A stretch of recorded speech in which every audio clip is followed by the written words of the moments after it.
thinking of me and inviting me to become a part of this great effort. I'm African American. I grew up in Mobile, Alabama during the heyday of Jim Crow and segregation.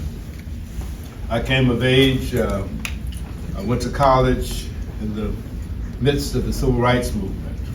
I had an opportunity to get to know Dr. Martin Luther King, to follow him, and almost to worship him.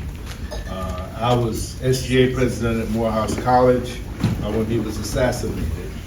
I actually had participated in some demonstrations in Atlanta with him, and I actually sang at his funeral as part of the Morehouse College Glee Club.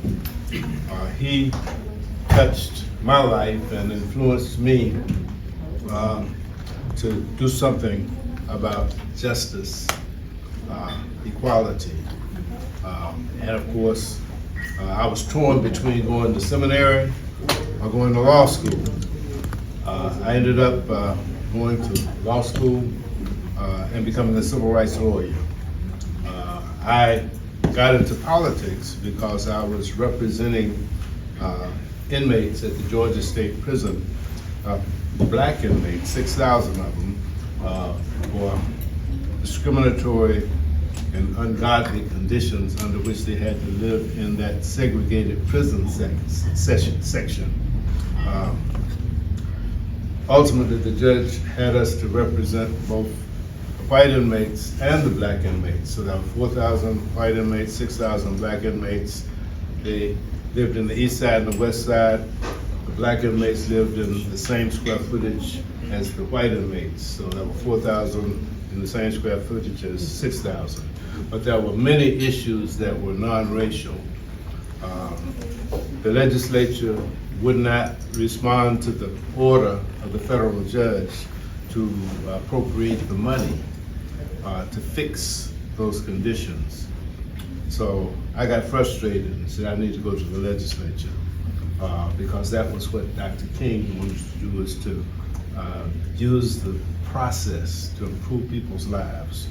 And so I ended up running for the legislature. 6 years after I was in the legislature finally passed the legislation to fund the improvements that needed to be made so that those people who were incarcerated would have fair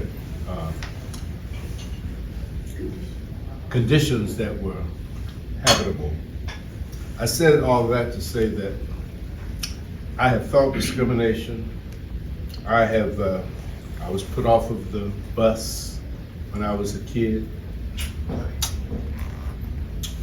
I did a number of civil rights cases, and of course I have witnessed violence visited upon African Americans. John Lewis was my close personal friend of 52 years. I met John Lewis the year that Dr. King was assassinated. My first year of law school, I worked at the King Center in its infancy as an archivist. And John Lewis and Stokely Carmichael and many of Julian Bond and many of the civil rights luminaries would come through there, and I got to meet them, and I was inspired by them. Injustice has to be fought. You are doing the right thing, making sure that you connect with elected officials, because I learned in political science 101 that politics is nothing more, nothing less than who gets what, when, and how. That's politics at the least common denominator. It is elected officials that make the decisions about who gets what, when, and how, and that includes who gets the protections of the law.